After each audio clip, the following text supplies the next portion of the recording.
نبی علیہ الصلاۃ والسلام کی عادت مبارکہ تھی کہ فجر کی نماز کے بعد تشریف رکھتے تو صحابہ کرام سے پوچھتے کہ بھائی کسی نے خواب دیکھا؟ تو نبی صلی اللہ علیہ وسلم کبھی خود بھی خواب دیکھتے تو آپ بتایا کرتے تھے۔ انبیاء کرام علیہم الصلاۃ والسلام کے خواب بھی سچے ہوتے ہیں۔ ایک مرتبہ نبی اکرم صلی اللہ علیہ وسلم نے فرمایا کہ میں نے خواب دیکھا ایک شخص لیٹا ہوا ہے اور دوسرا شخص اس کا سر پتھروں سے کچل رہا ہے۔ پھر ایک اور شخص کو دیکھا کہ وہ بھی سیدھا لیٹا ہوا ہے اور دوسرا شخص ایک زنبور سے چاقو سے اس کے چہرے کے ایک طرف سے چیرتا ہے اور ابھی ٹھیک نہیں ہوتا کہ پھر دوسری طرف سے چیرتا ہے۔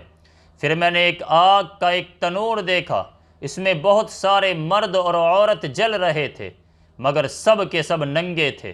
اس سے آگے میں نے ایک خون کی نہر دیکھی، اس میں ایک آدمی ڈبکیاں کھا رہا ہے، تیر رہا ہے، کنارے پر آنا چاہتا ہے۔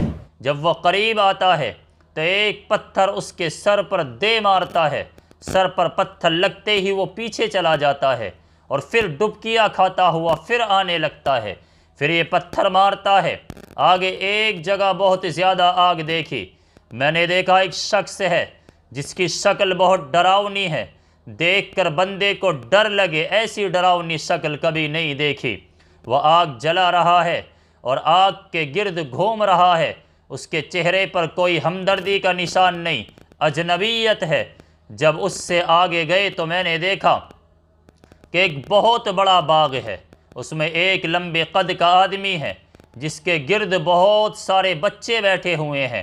پھر آگے جا کر دیکھا، بہت اونچے اور خوبصورت درخت کو دیکھا تو جو دو شخص مجھے دکھا رہے تھے وہ کہنے لگے اس درخت پر چڑھ جائیے۔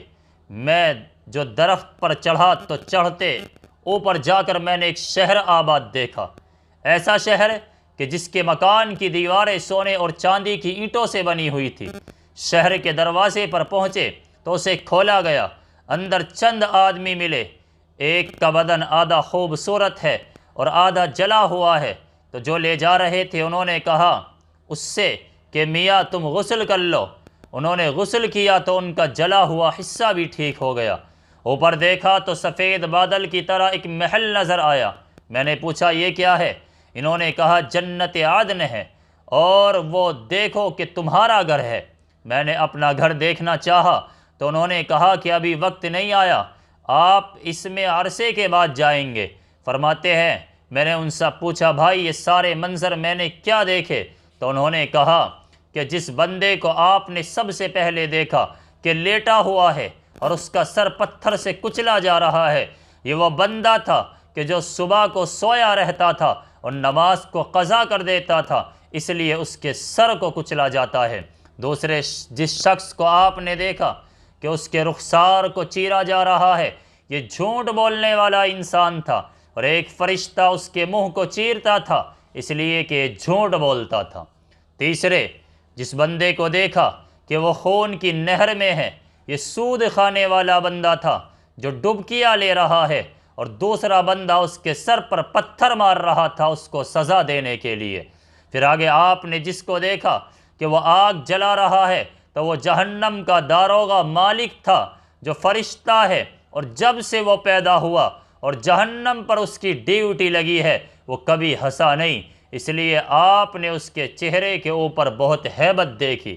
آگے جو آپ نے باغ دیکھا تو وہ جنت تھی۔ لمبے قد کے آدمی کو دیکھا، وہ ابراہیم خلیل اللہ علیہ السلام تھے۔ بچوں کو جو دیکھا تو وہ ایمان والوں کی چھوٹی چھوٹی اولاد جو بچپن میں فوت ہو گئے ان کے گرد بیٹھے ہوئے تھے۔ یہ جو شہر آپ نے دیکھا یہ جنت عدن تھا، اور محفل جو دیکھا یہ آپ کا، اور محل جو آپ نے دیکھا وہ آپ کا ہے، مگر آپ اس میں کچھ عرصے کے بعد داخل ہوں گے۔ تو میں نے پوچھا وہ جو خوبصورت بدن والے اور آدھے جلے ہوئے وہ کون تھے؟ تو بتایا گیا کہ آپ کی امت کے گنہگار بندے ہوں گے، یہ پل صراط سے گزریں گے تو ان کے جسم کے کچھ حصے کو جہنم کی آگ جلائے گی، تو یہ نہر حیات ہے، جب یہ اس میں غسل کر لیں گے تو اللہ تعالیٰ ان کے جسموں کو پھر سلامت فرما دیں گے۔ نبی علیہ السلام نے اگرچہ اس زندگی کے نمونے کو خواب میں دیکھا،